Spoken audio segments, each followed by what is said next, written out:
السلام علیکم ورحمۃ اللہ وبرکاتہ. 10 منٹ وقت چاہتا ہوں. الحمد للہ وحدہ والصلاة والسلام علی من لا نبی بعدہ. اعوذ باللہ من الشیطان الرجیم. بسم اللہ الرحمن الرحیم. الف لام میم ذالک الکتاب لا ریب فیہ ھدی للمتقین. صدق اللہ العظیم. اللہ تبارک و تعالیٰ کا بے پناہ فضل ہے، اس کا کرم ہے، اس کی عنایت ہے، اس کی عطا ہے کہ اللہ تبارک و تعالیٰ نے پھر سے ہمیں وہ مبارک مہینہ، بابرکت مہینہ، فضیلت والا مہینہ، رحمتوں اور برکتوں والا مہینہ نصیب فرمایا جس میں بے شمار لاتعداد بندوں کی مغفرت کی جاتی ہے. اللہ تبارک و تعالیٰ کا یہ فضل ہے، ورنہ ہم میں جو ہے بہت سارے لوگ تھے گزشتہ سال جو دنیا سے پردہ فرما چکے اور اللہ کی بارگاہ میں پہنچ چکے. اللہ نے ہمیں یہ موقع دیا ہے، ہم اس موقع کو غنیمت جانیں اور یہ جو مبارک مہینہ ہے اس کی ایک ایک ساعت کو جو ہے قیمتی بنائیں، اللہ کی یاد میں، اس کے ذکر میں، اس کی فکر میں. اللہ ہمیں اس کی قدر کرنے کی توفیق نصیب فرمائے. ہم نے قرآن کریم جو سنا ہے اس میں اللہ تبارک و تعالی ہم سے کیا کہنا چاہتا ہے، کبھی سننے کا کبھی پڑھنے کا ہم کو موقع نہیں ملتا ہے مصروفیات کی وجہ سے. تو ہم یہ بالکل تفسیر بھی نہیں کریں گے بلکہ خلاصے تفسیر چند جگہ سے، چنیدہ اور چیدہ جگہ سے ہم جو ہے بیان کریں گے کہ اللہ تبارک و تعالی ہم سے چاہتا کیا ہے. قرآن کریم کی سب سے پہلی سورت جو ہے سورہ فاتحہ ہے. سورہ فاتحہ یہ ابتدا کو کہتے ہیں. اللہ تبارک و تعالی نے اس سورہ کے اندر توحید کو بیان کیا ہے، رسالت کو بیان کیا ہے اور آخرت کو بھی بیان کیا ہے. بلکہ مفسرین کرام نے لکھا ہے کہ یہ ام القرآن ہے یہ، اور بعض نے کہا خلاصۃ القرآن ہے، پورے قرآن کا خلاصہ ہے. قرآن میں جتنے مضامین آئے ہیں، جتنے جو ہے آرٹیکلس آئے ہیں، جتنے سبجیکٹ آئے ہیں، اس کا خلاصہ سورہ فاتحہ کے اندر. اللہ تبارک و تعالیٰ نے سب سے پہلے توحید کو بیان کیا، اس کے بعد پھر رسالت کو بیان کیا اور پھر آخرت کو بیان کیا اس سورہ کے اندر. یہ سورہ جہاں ان تین چیزوں کی طرف ہمیں ترغیب دیتی ہے، وہیں اس سورہ کے اندر ہمیں کسی سے مانگنے کا، یعنی رب سے مانگنے کا طریقہ بھی اس سورہ کے اندر بتلایا گیا کہ ہم اگر اللہ تبارک و تعالیٰ سے مانگے تو سب سے پہلے اس کی تعریف کی جائے کہ الحمدللہ رب العالمین، تمام تعریف ہے اللہ کے لیے، یہ تعریف ہے.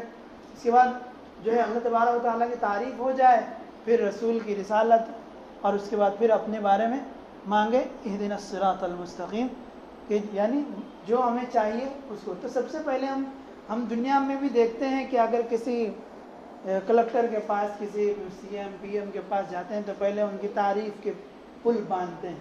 پہلے ہم نے فارسی کے اندر شیخ سعدی رحمۃ اللہ علیہ کے ہم نے واقعات پڑھا ہے، اس میں گلستہ پوستہ کے اندر کہ وہ بادشاہوں کی ایسی تعریف کرتے تھے شعراء کرام کو بالکل آسمان پہ پہنچا دیتے تھے ان کو. تو وہ ان کو خوش کرنے کا، ان سے کچھ لینے کا جو ہے وہ طریقہ ہوتا تھا. ان لوگوں نے بھی اسی قرآن کے طریقے کو اپنایا تھا کہ پہلے بادشاہ کی تعریف کی جائے تو خوب نوازے گا. تو سورہ فاتحہ کے اندر پہلے اللہ کی تعریف کی گئی ہے، پھر اپنے آخرت کے بارے میں، یعنی اپنے لیے مانگا ہے، آخرت کے بارے میں مانگا ہے اہدنا الصراط المستقیم، ان کو سیدھے راستے پر چلا اور ان لوگوں کے راستے پر نہ چلا جن پر تیرا غضب نازل ہوا، اور جو گمراہ ہوئے. اس کے بعد سورہ بقرہ ہے. سورہ بقرہ، اس سورہ کا نام بقرہ اس لیے کہ حضرت موسیٰ علیہ السلام کی قوم میں ایک شخص کا مرڈر ہو گیا تھا، قتل ہو گیا تھا، لیکن اس کے قاتل کا پتہ نہیں چل رہا تھا کہ کس نے قتل کیا. اللہ تبارک و تعالیٰ نے کہا موسیٰ علیہ السلام کو حکم دیا کہ تم اپنی قوم سے کہو ان اللہ یأمرکم ان تذبحوا بقرہ، کہ اللہ تمہیں حکم دیتا ہے کہ تم گائے کو ذبح کرو. بقرہ گائے کو کہتے ہیں. اور اس گائے کو ذبح کرنے کے بعد پھر اس کے گوشت کو اس مردے سے لگانا، تو وہ باڈی سے ٹچ کر دینا تو وہ مردہ تھوڑی دیر کے لیے زندہ ہوگا، اپنے قاتل کا نام بتائے گا، پھر مر جائے گا. تو چنانچہ ان جو ہے قوم نے ایسا ہی کیا. اس سے پہلے بہت کھیل کھیلا حضرت موسیٰ علیہ السلام کے ساتھ، کہا کہ اتتخذونا ہزوا، آپ ہم سے مذاق کر رہے ہیں، ایسا بھی ہو سکتا ہے کیا، یہ پاسبل ہے کیا؟ یہ ان لوگوں نے یہ کہا. لیکن چونکہ اللہ کا حکم تھا پھر وہ لوگ مانے. پھر کہا ان لوگوں نے کہ کون سے رنگ کی گائے کس ٹائپ کی چاہیے، کس رنگ کی چاہیے، پھر وہ جنگل والی ہو یا گھریلو ہو، کس طرح کے. ان لوگوں نے موسیٰ علیہ السلام کو پریشان کرنے، آخرکار انہوں نے جو ہے گائے کو ذبح کیا اور مردے کے وہ جس کا مرڈر ہوا تھا جس دن سے لگایا، تو پھر وہ جو ہے مردہ زندہ اپنے قاتل کا نام بدلا دیا. اس سورہ کا اسی لیے اس سورہ کا نام جو ہے پورے سورہ کا نام سورہ بقرہ رکھ دیا. آپ قرآن کریم میں دیکھتے ہوں گے کہ بعض سورتوں کے شروع میں مکی اور مدنی لکھا ہے. عام طور پر یہ سمجھا جاتا ہے کہ جو سورہ مکے میں نازل ہوئی اس کو مکی کہتے ہیں اور جو سورہ مدینے میں نازل ہوئی اس کو مدنی کہتے ہیں، بلکہ ایسا نہیں ہے.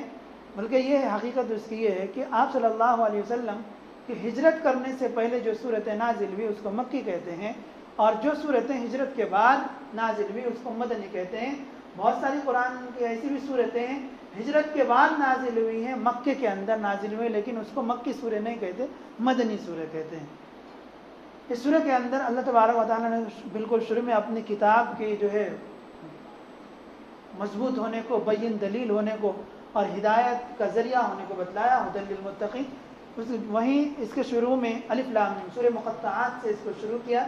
اس کا معنی کسی اللہ اور اس کے رسول کے درمیان یہ راز کی بات ہے. اس کے کیا معانی ہے، کیا مطالب ہے، کیا مفاہیم ہے، ہم نہ جانتے ہیں اور نہ اس کے پیچھے پڑنے کی کوشش کرنی چاہیے، بلکہ اللہ اور اس کے رسول کے درمیان یہ راز کی باتیں یہ انہیں کے درمیان رہنے دیا جائے. اس سورہ کے شروع میں اللہ تبارک و تعالیٰ نے 3 ٹائپ کے لوگوں کا تذکرہ کیا ہے.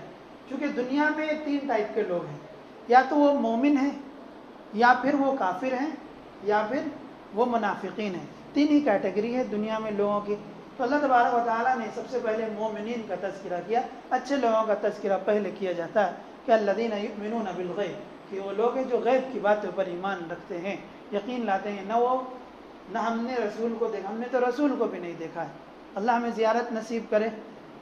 نہ ہم نے آخرت کو دیکھا ہے، نہ جنت کو دیکھا ہے، نہ جہنم کو دیکھا ہے، لیکن پھر بھی ہمیں نہ فرشتوں کو دیکھا ہے، پھر بھی ہمیں ان سب باتوں پر بلیو ہے، یقین ہے. اس لیے اللہ تبارک و تعالیٰ تعریف کی ہے کہ یہ وہ لوگ ہیں. متقین کون ہیں؟ ھدی للمتقین. متقین کون ہیں؟ الذین یؤمنون بالغیب، جو غیب کی باتوں پر یقین رکھتے ہیں. اور آگے فرمایا کہ ان باتوں پر بھی یقین رکھتے ہیں، ایمان لاتے ہیں جو ان سے پہلے، اور ان باتوں پر بھی جو ان کے پاس نازل کی جا رہی ہیں. وہیں اللہ تبارک و تعالیٰ نے یہاں پر ان کی اور بھی تعریف کی ہے کہ والذین ينفقون بما انزل، جو اللہ تبارک و تعالیٰ نے ومما رزقناہم ينفقون کہا کہ جو اللہ تبارک و تعالیٰ نے ان کو رزق دیا ہے اس میں سے یہ لوگ خرچ بھی کرتے ہیں. اولئک علی ھدی من ربہم، یہ لوگ ہدایت کے اوپر اپنے رب کی طرف سے. واولئک ھم المفلحون، اور یہی لوگ کامیاب ہونے والے. یہ اللہ تبارک و تعالیٰ نے سرٹیفکیٹ دیا ہے ہمیں کہ یہی لوگ کامیاب ہونے والے. اس کے بعد صرف 2 آیت کے اندر کافر لوگوں کا تذکرہ کیا ہے کہ یہ لوگ آپ ان کو سمجھائیں نہ سمجھائیں ان پر کوئی اثر پڑنے والا نہیں ہے، ان کو ان کی حالت پہ چھوڑ دیجئے.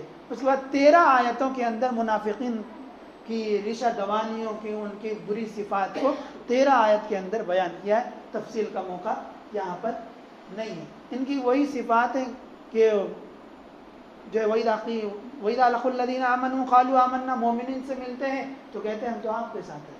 وَإِذَا خَلَوْا إِلَىٰ شَيَاطِينِهِمْ، جب شیاطین اپنے آقا کے پاس جاتے ہیں جہاں سے ان کو موٹی رقم ملتی ہے تو وہاں بولتے ہیں ہم تو ان کے ساتھ جو ہے مذاق کر رہے ہیں، استہزاء کر رہے ہیں.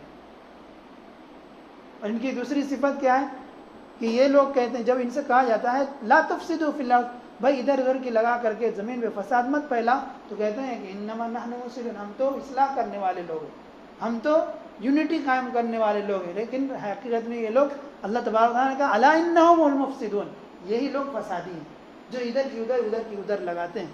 یہ منافقین کی علامت ہے. وہی ان سے مطالبہ کیا کیا وَإِذَا قِيلَ لَهُمْ آمِنُوا كَمَا آمَنَ النَّاسُ، صحابہ کے جیسے ایمان لے کر کے آ جاؤ تو تم بھی ایمان والے ہو جاؤ. ہم ان کے جیسا ایمان، ان بیوقوفوں کے جیسے، یعنی صحابہ کو بیوقوف سمجھتے تھے. یہ ان کے اور بھی یہاں پر صفتیں بیان کی گئی. اس کے بعد اللہ تبارک و تعالیٰ نے اس قرآن کے تعلق سے جو ہے بیان کیا کہ اور چیلنج دیا. اس وقت کے جو عرب لوگ تھے وہ عربی ادب کے اندر بہت ہی ماہر ہوا کرتے تھے، قادر الکلام ہوا کرتے تھے، شاعر بڑے ہوتے تھے، ادیب ہوتے تھے. وہ لوگ جھٹکے میں اشعار کی لڑیاں لگا دیتے تھے، وہ لوگ عربی اشعار کی. اللہ تبارک و تعالیٰ تو وہ لوگ یہ الزام کرتے یہ کوئی اللہ کی طرف سے نہیں ہے، جو ہے اپنی طرف سے یہ گھڑتے ہیں۔ اللہ تبارک و تعالیٰ نے جہاں جو مکہ کے لوگ مشرکین تھے ان کو چیلنج دیا، بلکہ پوری دنیا کو چیلنج دیا، اور ابھی تک اللہ کا چیلنج برقرار ہے کہ اگر تمہیں وَإِن كُنتُمْ فِي رَيْبٍ مِّمَّا نَزَّلْنَا عَلَىٰ عَبْدِنَا، اگر تمہیں ذرہ برابر بھی شک ہے کہ یہ میری طرف سے نہیں ہے، فَأْتُوا بِمِثْلِهِ، تو اس کی طرح ایک سورہ لے کر کے آ جاؤ تم اس کے مثل۔ اور ایسا نہیں ہے کہ تم اکیلے، وَادْعُوا شُهَدَاءَكُم مِّن دُونِ اللَّهِ، پوری دنیا کو آپ جمع کر لو اور صرف ایک سورہ، بلکہ ایک سورہ نہیں ایک آیت لا کر کے بتلاؤ تو ہم سمجھیں گے۔ ان لوگوں نے کوشش بھی، ٹرائی بھی کیا، وہ الفیل ملفیل وما ادراک ملفیل خرطوم و طویل، اس طرح سے ان لوگوں نے ٹرائی کیا۔ جب ان لوگ جو ان کے عرب کے جو بے دین لوگ تھے، مشرکین تھے، انہوں نے کہا یہ کوئی کلام ہے، الفیل ملفیل، ہاتھی کیا ہے، ہاتھی تم کیا جانتے ہیں ہاتھی کو، خرطوم و طویل، اس کی سونڈ لمبی ہوتی ہے، اس کا کوئی مطلب نہیں ہے، اور القاریہ ملقاریہ، اس کے وزن پہ ان لوگوں نے بنانے کی کوشش کی، لیکن خود ان لوگوں نے اس کو نکار دیا کہ یہ قابل قبول نہیں ہے۔ اس کے بعد اللہ تبارک و تعالیٰ نے تخلیق آدم کا تذکرہ کیا ہے۔ اللہ تبارک و تعالیٰ نے فرشتوں سے مشورہ کیا تھا، بتلایا تھا کہ ہم زمین پر ایک جو ہے ایسی مخلوق پیدا کرنے جا رہے ہیں جو میرا خلیفہ ہوگا، میرا نائب ہوگا، جانشین ہوگا، میرا ڈپٹی ہوگا، یعنی میرے نظام کو دنیا میں قائم کرے گا۔ تو فرشتوں نے کہا کہ اتجعل فیہا من یفسد فیہا ویسفک الدماء، آپ ایسی قوم کو پیدا کرنے جا رہے ہیں کہ جو زمین پر فتنہ و فساد مچائیں گے، گالیاں دیں گے، ایک دوسرے کی گردنیں اڑائیں گے، فساد مچائیں گے، ایسی قوم کو ہم لوگ ہیں نا عبادت کے لیے، اس کی ضرورت نہیں ہے۔ اللہ نے کہا کہ انی اعلم ما لا تعلم، چونکہ فرشتوں نے انسان سے پہلے جنات کا وہ دیکھا تھا رہنے کا، تو وہ لوگ بھی اسی طرح سے کیا کرتے تھے، تو فرشتوں کے ذہن میں یہ بات آئی۔ اللہ نے کہا کہ انی اعلم ما لا تعلم، میں کچھ جانتا ہوں وہ تم نہیں جانتے ہو۔ اللہ تبارک تعالیٰ نے موسیٰ علیہ السلام آدم علیہ السلام کو پیدا کیا، پھر ان کو علم سکھلایا۔ جب وہ فرشتوں کا سامنا کیا تو آدم علیہ السلام بالکل اعلیٰ اور برتر نکلے، امتحان میں پاس ہوئے۔ وہاں پر فرشتوں سے اللہ تبارک تعالیٰ نے تھوڑی دیر کے لیے سجدے کو جائز قرار دیا، تھوڑی دیر کے لیے تمام کو مخلوق وہاں پر جتنے تھے سب کو کہا کہ تم سجدہ کرو آدم کو، فسجدوا لآدم، تو فسجدوا الا ابلیس، تمام نے سجدہ کیا ابلیس کے علاوہ، ابلیس نے سجدہ نہیں کیا۔ پھر اللہ تبارک تعالیٰ نے حضرت آدم کو جنت میں ڈالا، جنت سے نکلے، پھر وہ سب کو پتہ۔ آگے چل کر کے اللہ تبارک و تعالیٰ نے جو ہے یہودیوں کا تذکرہ کیا ہے اور فرمایا کہ یا بنی اسرائیل اذکروا نعمتی التی، چونکہ بنی اسرائیل یہ وہ قوم، بنی اسرائیل کس کو کہتے ہیں؟ جو یوسف علیہ السلام سے بنی اسرائیل کی ابتدا ہوئی، یعنی یوسف علیہ السلام کی قوم سے، اور بے شمار بہت ہی جو انبیاء اس قوم میں آئے، کیونکہ اسرائیل جو تھا حضرت یعقوب کا نام تھا، اسرائیل، جس کو ہم اسرائیل کہتے ہیں قرآن میں، اور عربی میں اسرائیل کہتے ہیں، یا بنی اسرائیل۔ اگر آج کے لینگویج کے حساب سے تو ہمیں یا بنی اسرائیل پڑھنا پڑے گا، یہ ہمیں عربی کے اعتبار سے صحیح نہیں ہے، تو وہ انگلش کے اندر یہ بولتے ہیں اسرائیل۔ خیر، تو بہت ہی انبیاء پیدا ہوئے، تو یعقوب علیہ السلام کا نام تھا، اور چونکہ یوسف علیہ السلام حضرت یعقوب کے بیٹے تھے، انہی سے جو نسل چلی اس کو بنی اسرائیل۔ بے شمار ان کے اندر جو ہے انبیاء آئے، اللہ نے بے شمار انعامات اور اکرامات کی بارشیں ان کے اوپر کی، بہت سی نعمتوں سے نوازا ان کو، ان کے لیے دسترخوان آتا تھا جنت سے، لیکن ان لوگوں نے اس پر بھی ناشکری کی۔ پھر ان لوگوں نے جو ہے بکرے کو معبود بنایا، اللہ تبارک و تعالیٰ نے سب کو تباہ و برباد۔ مختلف اوقات میں ان پر مختلف اور خطرناک قسم کے عذاب ان پر آتے رہے، اور ابھی بھی جو یہودی لوگ ہیں ان کے اوپر بھی ابھی بھی عذاب ہی ہے کہ وہ اپنے اوپر، اسی لیے اللہ تبارک و تعالیٰ نے آگے کہا کہ یہ لوگ دنیا میں کتنا بھی ترقی کر لیں، یہ اپنے بلبوتے پر کچھ نہیں کر سکتے، جب تک کسی کا سہارا ان کو نہ ملے نہیں کر سکتے ہیں۔ ابھی بھی آپ اسرائیل کو دیکھ لیں، یہ امریکہ کے دم پر اتنا پھولا ہوا ہے، برطانیہ کے دم پر اتنا پھولا ہوا ہے، ورنہ اس کی کوئی حیثیت اور حقیقت نہیں ہے۔ اگر وہ لوگ آج کا ساتھ چھوڑ دیں تو ان کی کوئی اوقات نہیں ہے۔ دنیا ابھی بھی ان کو قبول کرنے سے جو ہے نا دور بھاگتی ہے۔ وہ تو عرب لوگوں نے یا تو کہیے کہ ان کی جو ہے قسمت میں ایسی جو ہے پریشانی لکھی ہوئی تھی کہ ان لوگوں نے جب دیکھا کہ ہٹلر ان پر اتنا ظلم کر رہا ہے اور پوری دنیا قبول کرنے کے لیے راضی تیار نہیں ہے، تو چلو فلسطین کی طرف آئے، تو عرب لوگوں نے جو ہے ان کو اپنے یہاں جیسے غریب ہے کہیں رہنے کے لیے نہیں ہے رہنے دیجیے، اس ٹائپ سے ان کو وہاں بسایا، اور آج اتنے مضبوط اور پاورفل ہو گئے، لیکن اپنے بل پر نہیں، دوسروں کے بل پر ہے۔ خیر اللہ تبارک و تعالیٰ نے قرآن میں یہاں بھی اور جو ہے چوتھے پارے کے اندر بھی دیگر مقامات پر بھی ان کے بارے میں کہا کہ یہ واہ بغضب من اللہ، ان کے اوپر اللہ کا غضب نازل ہوتا رہے گا، ان کے اوپر ضربت علیہم الذلۃ والمسکنۃ وباءوا بغضب من اللہ، ان کے اوپر ذلت، کوئی ان کو عزت کی نگاہ سے نہیں دیکھتا ہے۔ جو آپ یورپ کنٹری میں دیکھیں کہ وہاں بھی پروٹیسٹ کرتے ہیں ان کے خلاف کہ یہ کون ہے کہ ہم اتنا بوجھ اتنی بدنامی ہم اٹھا رہے ہیں۔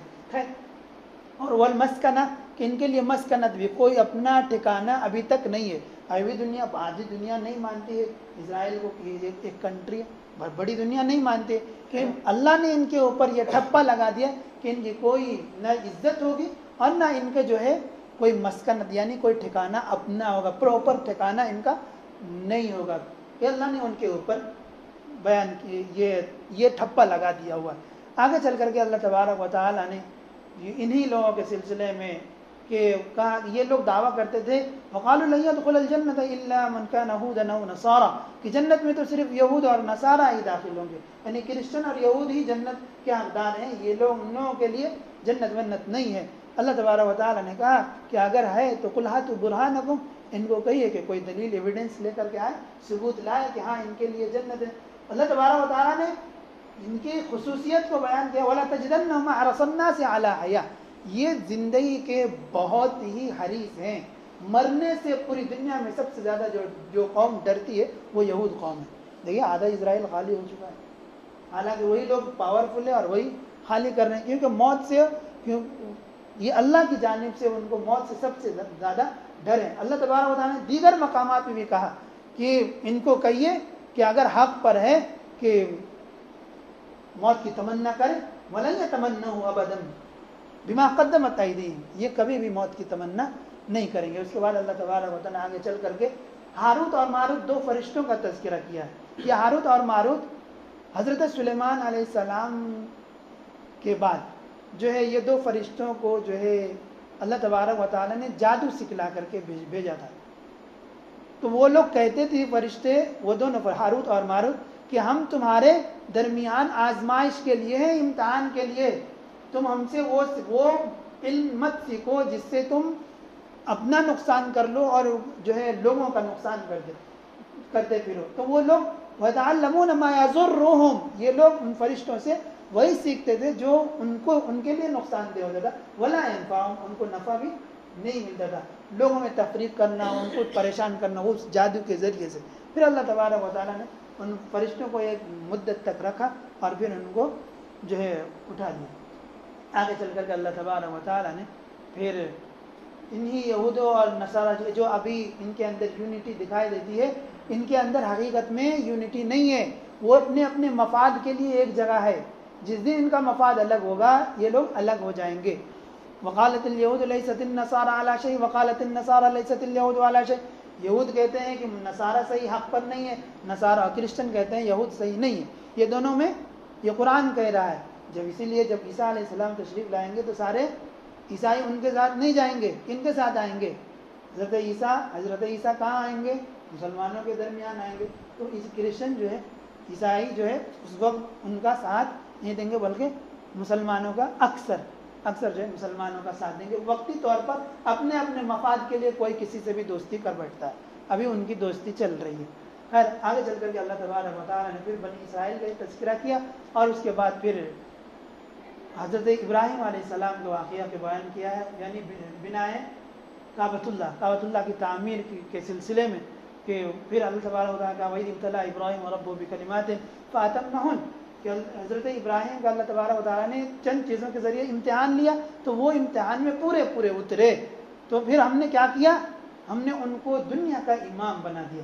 آج دیکھیے حضرت ابراہیم علیہ السلام کو پوری دنیا امام مانتی ہے، ہم مسلمان بھی امام مانتے ہیں، یہود بھی مانتے ہیں، نصارہ بھی امام مانتے ہیں، حضرت وہ لوگ ابراہیم کی جگہ ابراہم نام رکھتے ہیں، ابراہیم علیہ السلام امام مانتے ہیں۔ اس لیے وہ لوگ دعویٰ کرتے ہیں ابھی بھی کہ ابراہیم ہمارے نبی ہیں، مسلمانوں کے نہیں ہیں، ہمارے قائد ہیں، ہمارے لیڈر ہیں، تو اللہ تبارک و تعالیٰ نے ان کے زوم کو ان کے اس خیال کو جو ہے نا ان کا رد کیا ہے کہ حضرت یہ دوسری جگہ قرآن کریم میں ما کان ابراہیم یہودی ولا نصرانی ولکن کان حنیفا مسلما، ابراہیم علیہ السلام یہودی اور نصرانی نہیں تھے.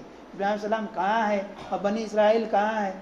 یعقوب علیہ السلام سے بنی اسرائیل کی ابتدا ہوئی اور ابراہیم علیہ السلام کہاں بالکل اوپر ہیں. اسی لیے یہ جو کہتے ہیں کہ ہمارے لیڈر ہیں، نہیں، اس وقت لیڈر ہو سکتے ہیں جبکہ جس طرح سے ابراہیم علیہ السلام اللہ پر ایمان رکھتے تھے، شرک نہیں کیا کرتے تھے، اس طرح سے جب تک یہ ایمان نہیں ہے کوئی ان کو اپنا لیڈر نہیں کہہ سکتا ہے. ولیکن کان حنیفا مسلمہ، وہ بالکل پکے اور سچے اور مخلص مسلمان تھے. پھر اللہ تبارک و تعالیٰ نے بنائے کعبۃ اللہ کا تذکرہ کیا کہ حضرت ابراہیم علیہ السلام نے کعبہ کو تعمیر کیا، پھر اس کے صفائی اور ستھرائی کا بھی حکم دیا کہ حضرت اسماعیل اور حضرت ابراہیم کو حکم دیا ان طہر بیتی للطائفین، کہ میرے گھر کو جو ہے طواف کرنے والوں کے لیے پاک صاف رکھیے، والعاکفین، اعتکاف کرنے والوں کے لیے پاک صاف رکھیے، والرکع السجود، اور رکوع اور سجدہ کرنے والوں کے لیے پاک اور صاف جو ہے کیجیے، رکھا کیجیے. یہ حکم جو ہے تمام مساجد کے اوپر یہ ہے، تمام مساجد کے لیے ہے کہ چونکہ یہاں نماز پڑھی جاتی ہے، ہم جتنی دیر کے لیے آئیں مسجد میں اعتکاف کی نیت کر لیں. ہم جتنی دیر یہاں عبادت کریں اعتکاف کے لیے، ہم بیٹھے بھی رہیں تو اعتکاف کا ثواب ملتا رہے گا، رکوع اور سجدے ہوتے ہیں. تو ہمیں اس پر بھی، ہمیں بھی صفائی اور ستھرائی پر دھیان دینا چاہیے. اسی لیے اللہ تبارک و تعالیٰ نے پھر جب بنائے کعبۃ اللہ سے فارغ ہوئے تو حضرت ابراہیم علیہ السلام نے دعا فرمائے کہ پروردگار رب اجعل ھذا بلدا آمنا، مکہ کے تعلق سے کہ پروردگار اس کو امن والا، پیسفل جو ہے نا سٹی بنا اس کو. اس لیے آپ مکے کو دیکھیے کتنا پیسفل سٹی ہے، وہ کتنی پیسفل ہے اور کتنا پیسفل کنٹری ہے وہ، کہ وہاں ظلم و زیادتی کا ابھی تک نام و نشان نہیں. یہی حضرت ابراہیم علیہ السلام کی دعا ہے کہ عرب لوگ ابھی جو ہے عیاشیاں کر رہے ہیں، لیکن اللہ حفاظت فرمائے، اللہ ان لوگوں کو سمجھ عطا کرے. پھر حضرت ابراہیم علیہ السلام کا ہی تذکرہ وہی ظرف و ابراہیم القواعد من البیت واسماعیل ربنا تقبل منا. جب بنائے کعبۃ اللہ سے فارغ ہوئے تو ہم جب نیکی کر لیں تو پھر اس کی قبولیت کی دعا کرنی چاہیے. یہ حضرت ابراہیم نے ہمیں سکھلایا ہے. اس لیے ہم حضرات جو ہے ضروری تو نہیں سمجھتے ہیں، لیکن نماز کے بعد ہم جو دعا کرتے ہیں حضرت ابراہیم علیہ السلام کی اسی تعلیم سے کہ انہوں نے نیکی کیا، کعبۃ اللہ کو تعمیر کیا، اس کے بعد ربنا تقبل منا دعا مانگی. اور نہ صرف اس نیکی کے قبول کرنے کی دعا مانگی بلکہ بہت ساری آرزوؤں کو وہی اسی میں ہے. حضرت ابراہیم علیہ السلام نے خود آپ صلی اللہ علیہ وسلم کو مانگا تھا، کعبۃ اللہ کی تعمیر کرنے سے فارغ ہو کر کے آپ صلی اللہ علیہ وسلم کو مانگا تھا. اسی لیے کہتے ہیں نا ہوئی پہلوئے آمنہ سے ہویدا دعائے خلیل اور نوید مسیحا. دعائے خلیل، خلیل کی دعا، حضرت ابراہیم کو خلیل کہتے ہیں. دعائے خلیل اور نوید مسیحا یعنی عیسیٰ علیہ السلام نے جو خوشخبری دی تھی، مبشرا برسول یأتی من بعد اسمہ احمد، 26واں پارے کے اندر، کہ انہوں نے خوشخبری دی کہ میرے بعد ایک نبی آئیں گے جن کا نام احمد ہوگا. تو شاعر نے یہ دعائے خلیل اور نوید مسیحا کا اسی وقت ربنا وابعث فیہم رسولا منہم یتلو علیہم آیاتک ویعلمہم الکتاب والحکمہ ویزکیہم، یہ دعا حضرت ابراہیم علیہ السلام نے مانگی. اس کے بعد حضرت ابراہیم اور ان کی ذریت کا تذکرہ ہے. پھر حضرت یعقوب علیہ السلام کا تذکرہ ہے کہ ان کنتم شہداء اذ حضر یعقوب الموت، کہ آپ اس وقت موجود تھے کہ جب یعقوب علیہ السلام کی موت کا وقت قریب آیا. اذ قال لبنیہ ما تعبدون من بعدی، انہوں نے کہا کہ میرے بچوں میرے بعد، میرے انتقال کے بعد تم کس کی عبادت کرو گے. یعنی پوچھا، یعنی موت کا وقت قریب ہے تبھی بھی اپنے بچوں کے ایمان کی فکر ہے. کون گھرانہ؟ نبی کا گھرانہ ہے، اور نبی خود نبی ہیں اور نبی کا گھرانہ نبی کی اولاد ہے، تب بھی ان کے ایمان کی فکر ہو رہی کہ میرے بعد تم کس کی عبادت کرو. یہ ہمارے لیے بہت بڑا سبق ہے کہ ہم تو کوئی ایسے گھرانے سے بلانگ تو کرتے نہیں ہیں، اتنے معزز اور مشرف اور جو مقبول گھرانے سے، تب اور بالکل عام جو ہے گھر سے ہم بلانگ کرتے ہیں. تو ہمیں کس قدر اپنے بچوں کے تعلق سے فکر مند ہونا چاہیے، ان کے ایمان کے تعلق سے، ان کے فیوچر کے میں جو ہے ان کا ایمان کس قدر اسٹرانگ ہوگا، مضبوط رہے گا، یا آیا وہ شرک و بدعت کی طرف کہیں چلا جائے. اس لیے مبادیات دین کو بچپن میں ہی ان کو سکھلا دیا جائے. توحید و رسالت ہے، مبدأ اور معاد ہے، آخرت ہے، جنت ہے، جہنم ہے، یہ تمام چیزیں ان کو بچپن میں بتلا دیا، ان کے ایمان کو، ان کے عقیدوں کو بالکل مضبوط بنا دیا جائے تاکہ وہ جو ہے آپ کے بعد کہیں وہ بہک نہ جائے۔ ہمیں بھی حضرت یعقوب کے اس جو ہے نا طریقے پر عمل کرنا چاہیے کہ ہمیں اپنے بچوں کے تعلق سے جو فکر مند، ان کے ایمان کے تعلق سے اپنے ایمان اور ان کے ایمان کے تعلق سے بھی فکر مند ہونی چاہیے۔ اس کے بعد اللہ تبارک و تعالیٰ نے چند نیک لوگوں کا تذکرہ کیا اور اس کے بعد پھر فرمایا حضرات صحابہ کرام کا تذکرہ فرمایا کہ یہ جو یہود و نصارہ اگر چاہتے ہیں کہ ہدایت پائیں تو فَإِنْ آمَنُوا بِمِثْلِ مَا آمَنْتُمْ بِهِ فَقَدِ اهْتَدَوْا، اگر یہ لوگ ہدایت چاہتے ہیں، سیدھے راستے پہ آنا چاہتے ہیں، جنت کے طلبگار ہیں، تو جس طرح سے صحابہ نے ایمان لایا ہے، جس طرح سے صحابہ نے دین پر اپنی جان کو نچھاور کیا ہے، اس طرح سے یہ لوگ بھی اگر ایمان لائیں فقد اهتدوا، یہ لوگ ہدایت پا جائیں گے۔ یہ صرف یہود و نصارہ کے لیے نہیں، ہمارے لیے بھی ہے کہ ہم بھی صحابہ کی طرح دین پر مر مٹنے والے بن جائیں گے تو ہمیں ہدایت ملے گی۔ اس کے بعد اللہ تبارک و تعالیٰ نے کہا، تذکرہ کیا اور اس کے بعد کہا صبغۃ اللہ، اللہ کا رنگ، ومن احسن من اللہ صبغہ، اللہ کے رنگ سے بہتر کون سا رنگ ہو سکتا ہے؟ یہ آپ حضرات جو آئے ہیں یہ اللہ کا رنگ ہی لیے بیٹھے ہیں، یہی ہے اللہ کا رنگ، یہ کوئی ایسا نہیں ہے کہ گرین کلر ہے تو یہ اللہ کا رنگ ہے، نہیں، اللہ کا رنگ یعنی اللہ کا نام لے کر کے جو ہماری شناخت ہے، ہماری پہچان ہے، ہماری آئیڈینٹی ہے، مسلمان ہونے کے ناطے یہی ہے اللہ کا رنگ۔ اس رنگ کو ہمیں بچانے کی کوشش کرنا ہے، اس قیمتی چیز کو ہمیں بچانے کی کوشش کرنا ہے کہ ہم دنیا سے جائیں تو اللہ کے رنگ میں رنگے ہوئے جائیں۔ اس کے بعد اللہ تبارک و تعالیٰ نے چند نیک لوگوں کا تذکرہ کیا، اس کا تلک امۃ قد خلت لها ما کسبت ولکم ما کسبتم، کہ یہ جو نیک لوگ تھے یہ ان کا اعمال ان کے ساتھ ہے، انہوں نے جو کمایا وہ ان کو ان کا پھل ملے گا، وَلَكُمْ مَا كَسَبْتُمْ، اور تم نے جو کیا اس کا تمہیں ملے گا، یعنی اچھا کرے تو تم کو اچھا ملے گا، برا کرے تو برا ملے گا۔ یہ نہیں کہ تم کسی عالم کے، مفتی کے، کسی فاضل کے اور کسی قاضی کے یا کسی پیر کے گھر سے ہے اور تم بے دین رہے تو ہمارے ابا تو پیر تھے تو ہم بھی نکل جائیں، نہیں، تمہارے ابا پیر تھے، نیک تھے، بزرگ تھے تو وہ ان کے لیے تھا، آپ اگر ان سے استفادہ، آپ جو ہے فائدہ حاصل کرنا چاہتے ہیں، ان کی نسبت سے استفادہ کرنا چاہتے ہیں تو پہلے آپ کو بھی نیک بننا پڑے گا، آپ کو بھی نماز کا پابند، آپ کو بھی قرآن کا پابند بننا پڑے گا، تبھی جا کر کے اس نسبت کی جو ہے نا ہمیں جو ہے اس کا فائدہ ہوگا۔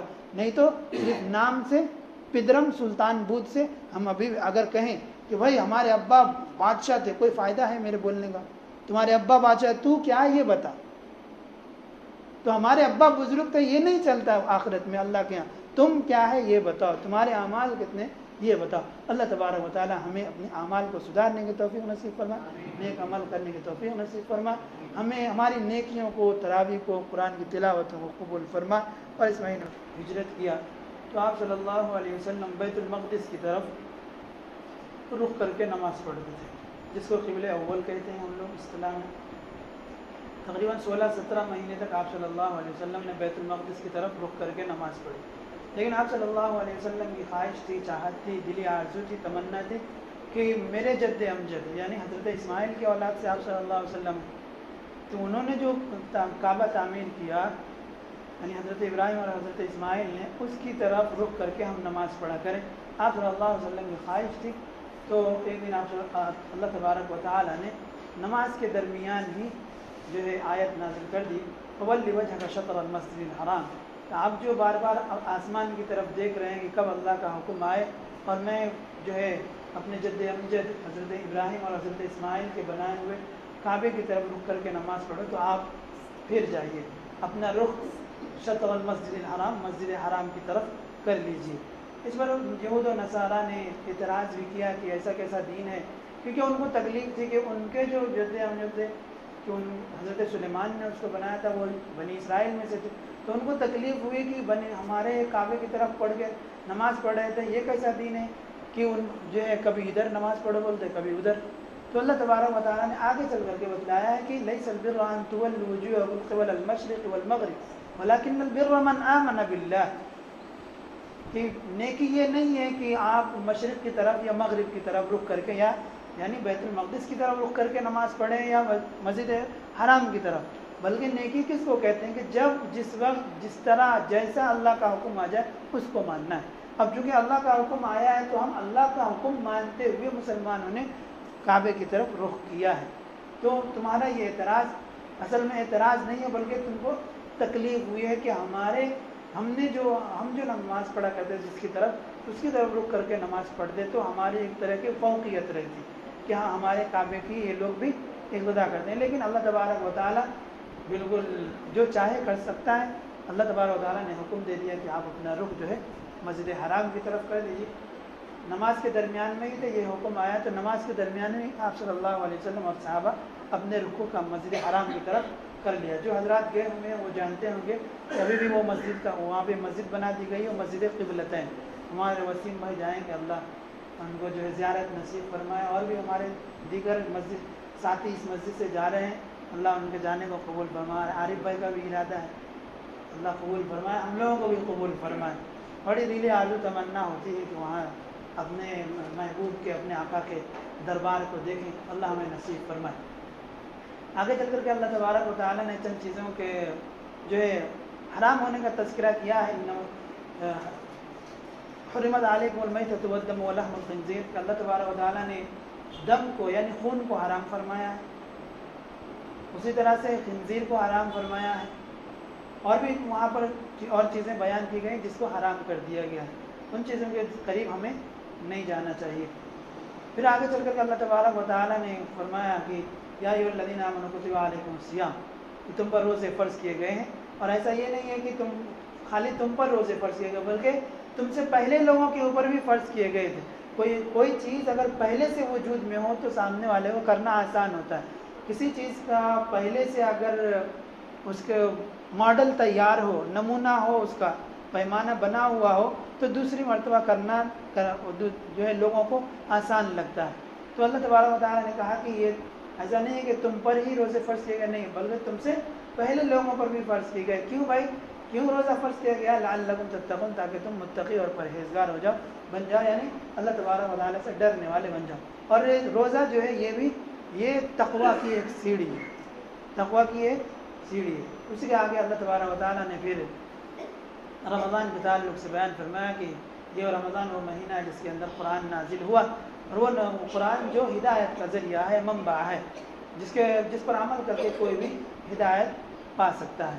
پھر آگے چل کر کے اللہ تبارک و تعالیٰ نے کفار و مشرکین کے اس بات کا رد کیا ہے کہ وہ لوگ جو ہے مسلمانوں کو کمزور دیکھتے تھے۔ مسلمان اس وقت کمزور تھے، ابھی بھی کمزور ہے دنیا میں بہت سے مقامات پر، تو یہ لوگ استہزاء کرتے تھے، مذاق اڑاتے تھے کہ دیکھو بولتے اپنے آپ کو حق پر ہے، تو کہاں ان کا اللہ ان کی مدد کر رہا، یہ تو ایسی بھوکے جو ہے پریشان ہیں، پیسے نہیں ہیں ان کے پاس، اب بولتے ہیں ہم حق پر ہیں۔ تو اللہ تبارک و تعالیٰ نے کہا کہ پیسے کا ہونا، مال کا ہونا یہ حق ہونے کی نشانی نہیں ہے، اگر اللہ تبارک و تعالیٰ جس کو چاہتا ہے اتنی روزی اس کو عطا کرتا ہے۔ دنیا میں ان کو اگر نہیں ملے گا تو آخرت میں ان کو وہ چیز مل کے رہے گی۔ واللہ یرزق من یشاء بغیر حساب، جس کو اللہ تبارک و تعالیٰ چاہے بے حساب روزی عطا فرما دیتا ہے۔ آگے چل کر اللہ تبارک و تعالیٰ نے کہا کہ بہت سی چیزیں تمہیں ایسی لگتی ہیں کہ یہ بہت اچھی ہیں، لیکن وہ تمہارے حق میں وہ بری ہوتی ہیں، تمہیں اس کا شعور نہیں ہوتا ہے، اور بہت سی چیزیں ایسی ہیں جو تم اسے برا سمجھتے ہو لیکن وہ تمہارے حق میں بہتر ہوتی ہیں۔ بہت سی چیزیں ہم نے مشاہدہ کیا ہوگا۔ پھر آگے چل کر اللہ تبارک و تعالیٰ نے جو ہے لوگوں نے پوچھا آپ صلی اللہ علیہ وسلم سے کہ یسألونک عن الخمر والمیسر قل فیہما اسم کبیر ومنافع للناس واسمہما اکبر من نفعہما، کہ آپ سے جو ہے خمر کے بارے میں یعنی شراب کے بارے میں، جوئے کے بارے میں پوچھتے ہیں تو آپ کہہ دیجئے کہ فیہما اسم کبیر، یہ ان دونوں کے اندر بہت گناہ ہے۔ ہاں، منافع للناس تھوڑا بہت نفع ہو جاتا ہے لیکن نقصان بھی ہے، دنیاوی اعتبار سے بھی ہے اور دینی اعتبار سے بھی۔ آگے چل کر اللہ تبارک و تعالیٰ نے پھر فرمایا کہ وَلَا تَنكِحُوا الْمُشْرِكَاتِ حَتَّى يُؤْمِنَ، کہ کسی بھی مومنہ کے لیے، مسلم بچیوں کے لیے، عورت کے لیے جائز نہیں ہے کہ کسی مشرک سے اپنی شادی، اپنا نکاح کرے، چاہے وہ کتنا ہی بڑا مالدار ہو، کتنا ہی تمہیں وَلَوْ أَعْجَبَتْكُمْ، اگر وَلَوْ أَعْجَبَكُمْ بھی آیا وَلَوْ أَعْجَبَ، یعنی دونوں طرف کا بیان کیا۔ وَلَا تَنكِحُوا الْمُشْرِكَاتِ حَتَّى يُؤْمِنَ، کسی بھی مشرکہ سے، کسی بھی غیر مسلم سے آپ شادی نہیں کر سکتے، جائز نہیں ہے نا۔ وہ جو لو جہاد کا چلا رہے ہیں، ہمارے یہاں تو ہے ہی نہیں، اس کا کچھ ہے ہی نہیں، اس کا کوئی ثبوت ہی نہیں ہے، بلکہ قرآن نے تو اس کو رد کیا ہے، منع کیا ہے کہ جائز ہی نہیں ہے، پھر کیسے ہم اس پر عمل کریں گے؟ وَلَامَةٌ مُؤْمِنَةٌ خَيْرٌ مِّن مُشْرِكَةٍ وَلَوْ أَعْجَبَتْكُمْ، تمہیں کوئی نوکرانی باندی گھروں میں کام کرنے والی مل جائے وہ زیادہ بہتر ہے، وہ حسین جمیل پیسے والی اور مشرکہ سے، کسی بھی غیر مسلم بچی سے۔ تو ہم اپنے میں دیکھیں گے، کسی غریب سے اگر نکاح کر لیں تو بھائی وہ بھی اچھی استطاعت میں ہو جائے۔ اسی طرح سے اللہ تبارک و تعالیٰ نے پھر مسلمان مردوں کو بھی جہاں حکم دیا، عورتوں کو بھی حکم دیا کہ وَلَا تَنكِحُوا جو ہے مشرکین حتیٰ یؤمنوا، کہ تم اپنی عورتوں کا، اپنی بچیوں کا نکاح بھی مشرک مردوں سے نہیں مت کرو جب تک کہ وہ ایمان لے کر کے نہ آ جائے۔ وَلَوْ أَعْجَبَكُمْ، چاہے تمہیں وہ لڑکا کتنا ہی بڑا سی اے ہو یا کچھ بھی ہو، کلکٹر ہو، تحصیلدار ہو، کچھ بھی ہو، تمہارے لیے وَالْعَبْدُ مُؤْمِنٌ خَيْرٌ مِّن مُشْرِكٍ وَلَوْ أَعْجَبَكُمْ، تمہارے لیے ایک بہت ہی کمتر درجے کا جو ہے غلام، نوکر، گھروں میں کام کرنے والا، دربانی کرنے والا، وہ مل جائے، وہ زیادہ بہتر ہے اس سے کہ وہ جو مشرک اور وہ مالدار ہے۔ تو ہمیں اس سے ہی منع کیا گیا۔ اس کے بعد جو ہے اللہ تبارک و تعالیٰ نے عائلی مسائل کو، گھریلو مسائل کو بہت تفصیل سے بیان کیا، جس کا یہاں پر وقت نہیں ہے۔ اسی میں سے جو ہے طلاق کا بھی مسئلہ ہے۔ بہت سارے لوگ 3 طلاق کا وہ ٹرینڈ چلاتے ہیں، جبکہ دیکھا جائے تو اللہ تبارک و تعالیٰ نے اللہ کے نبی صلی اللہ علیہ وسلم کے ذریعے سے کہلوایا ہے کہ دنیا میں جتنی چیزیں ہیں، جو ناپسندیدہ چیزیں ہیں جتنی، ابغض الحلال الی اللہ الطلاق، حلال چیزوں میں جو سب سے زیادہ مبغوض، ناپسندیدہ ہے اللہ کے نزدیک، وہ طلاق ہے۔ تو ہمیں تو ایسے بھی منع کیا گیا ہے طلاق دینے سے۔ ہاں، طلاق اس وقت ہے جب جینا دو بھر ہو جائے، مشکل ہو جائے، تو اس حالت میں، اس سچویشن میں دیکھیے تو یہ ایک نعمت ہے طلاق۔ فار ایگزامپل کسی لڑکی کی شادی ہوئی شرابی کبابی سے، اب وہ ہے دیندار، رہ پائے گی؟ وہ دین پر نہیں رہ پائے گی۔ اس کے لیے مناسب یہی ہے کہ بھائی تو مجھے چھٹکارا دے دے، یا تو خلا کرا لے یا پھر طلاق دے، یا پھر کوئی ایسی عورت کسی نیک مرد کو مل جائے جو شوہر کے علاوہ دوسروں کو بھی ٹائم دیتی ہو، شوہر کا جینا دو بھر کر دیا ہو، پریشان کر رکھی ہو، ہر وقت ٹارچر کر رکھا ہو، تو وہ بھی گناہ میں اور یہ بھی گناہ میں آ جا رہے ہیں، وہ بھی برائی میں لگ جا رہے ہیں خاندان والوں کے پاس، اور یہ بھی لگ جا رہی ہے کہ ہمارا شوہر یہ ایسا ہے ویسا ہے۔ تو ان گناہوں سے بچنے کے لیے بہتر طریقہ یہی ہے کہ دونوں جدا ہو جائیں اور پھر جہاں پسند ہو وہاں نکاح کر لیں۔ تو یہ ایک طرح سے دیکھیں تو یہ نعمت ہے، یہ آپشن دیگر یہ ہمارے برادران وطن میں نہیں ہے۔ دیکھتے ہیں کہ شرابی کبابی شوہر ہوتا ہے، اتنی مار مارتا ہے، باندھ کے مارتا ہے، لیکن ان کے یہاں آپشن نہیں ہے اس چیز کا، اس لیے وہ لوگ بیچاری مار کھاتی ہیں، مرتی ہیں، تڑپتی ہیں اور وہیں رہنا پڑتا ہے ان کو۔ خیر، یہ الگ بات ہے کہ ہمارے یہاں یہ مبغوض ترین ہے، مقبوض ترین، انتہائی ناپسندیدہ عمل ہے۔ اور اس کے اور بھی بہت تفصیلات یہاں پر بیان کی گئی۔ وہیں پر ایک اور بیان کی گئی، حلالہ، واٹ از حلالہ، اور یہ حلالہ کرایا، یہ لوگ جو ٹرین چلا رہے ہیں یہ اس کو حلالہ نہیں کہتے ہیں۔ یہ حلالہ جو ہم یہ سمجھتے ہیں کہ کسی نے غصے میں 3 طلاق دے دیا تو اب کیا کریں، بچوں کا کیا مسئلہ ہے، کیا کریں گے، تو بھائی 2 دن کے لیے، 1 دن کے لیے، 1 نائٹ کے لیے فلاں سے نکاح کر دو اور پھر وہ طلاق دے اور پھر ان سے نکاح ہوگا۔ It is not allowed in Islam, جائز نہیں ہے یہ۔ اللہ کے رسول صلی اللہ علیہ وسلم نے ایسے حلالہ کرنے والوں پر لعنت فرمائی ہے، اللہ کے نبی کی لعنت ہے ایسے پہ۔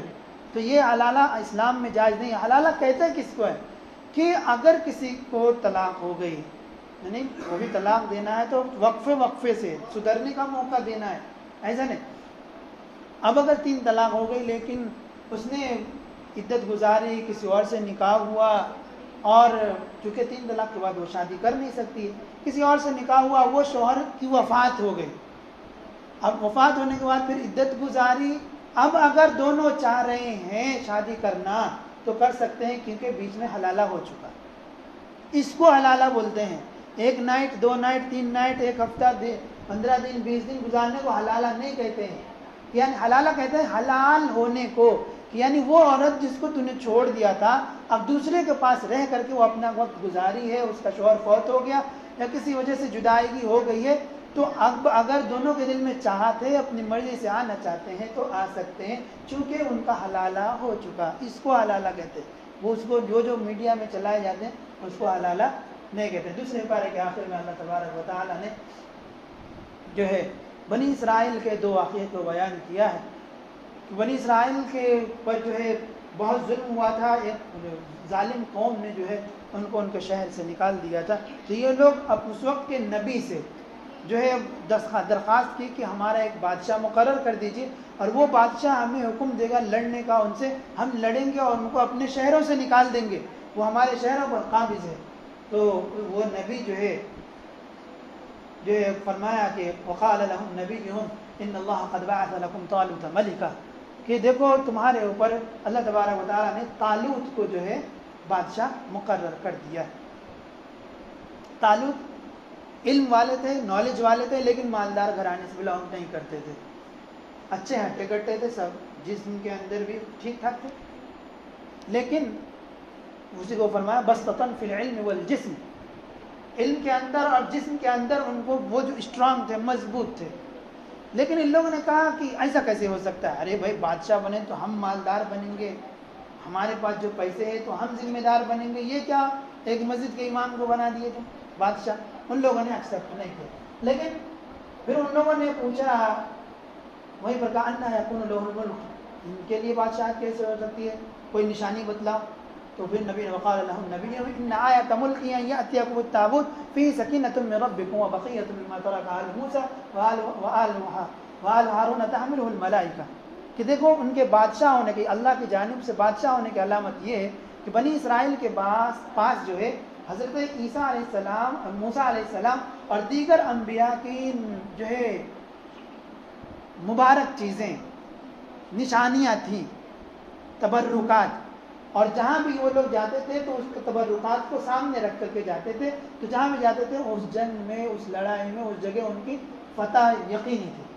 تبرکات کا بہت سارے لوگ انکار کرتے ہیں, خیر یہ الگ محض ہے. تو انہوں نے کہا کہ وہ جو تمہارے تبرکات فلاں بادشاہ نے جو ہے غصب کر لیا ہوا ہے, ان کے بادشاہ ہونے کی علامت یہ ہے کہ جو ہے 2 فرشتے جو ہے اس تابوت سکینہ کو لے کر کے آئیں گے, اور اسی کے ذریعے پھر اگلی جو ہے جنگ ہم لڑیں گے. چنانچہ یہ لوگ جب دیکھا کہ فرشتے لے کر کے آ رہے ہیں اور وہ تابوت سکینہ جس میں جان اٹکی ہوئی تھی ان لوگوں کی, تو دیکھا تو مان لیے, چلو بھائی ٹھیک ہے مان لیتے ہیں. پھر یہ لوگ جب آگے بڑھے تو پھر نبی نے کہا کہ دیکھو ان اللہ مبتلیکم بنہر, تم چلتے ہو تو ٹھیک ہے, لیکن بہت لشکر کی تعداد کافی ہو گئی تھی. کہا کہ دیکھو اللہ تبارک و تعالیٰ تمہیں ایک نہر کے ذریعے آزمائے گا, کہ تمہیں راستے میں بہت پیاس لگے گی, ایک نہر آئے گا, ایک دریا آئے گی, اور تم اس میں سے پانی اگر زیادہ پی لیے تو تم آگے چلنے کے جو ہے سکت نہیں رکھو گے.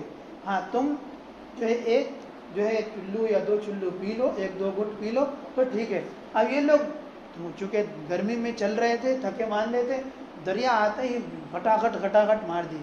اب دریا کے باہر نکلے تو پھر یہ لوگ انہوں نے کہا کہ ہم طاقت نہیں رکھتے نبی سے, ہم تو چل ہی نہیں سک رہے.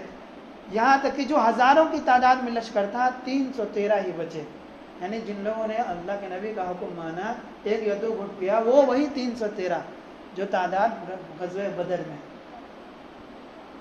غزوہ بدر میں بھی 313 ہی تھے. یہی 313 لوگ جا کر کے پھر ان سے جو ہے لڑائی کی.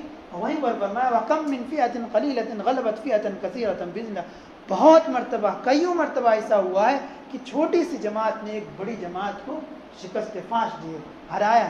چنانچہ وہاں پر بھی وَقَتَلَ دَاوُودُ جَالُوتَ وَآتَاهُ اللَّهُ الْمُلْكَ وَالْحِكْمَةَ وَعَلَّمَهُ مِمَّا يَشَاءُ. حضرت داؤد علیہ السلام اس وقت نبی نہیں بنے تھے, اس فوج میں تھے, نبی نہیں بنائے گئے تھے. انہوں نے جو جالوت بادشاہ تھا, جو ظلم کرتا تھا, تو ان کو حضرت داؤد نے قتل کر دیا. قتل جب بادشاہ ختم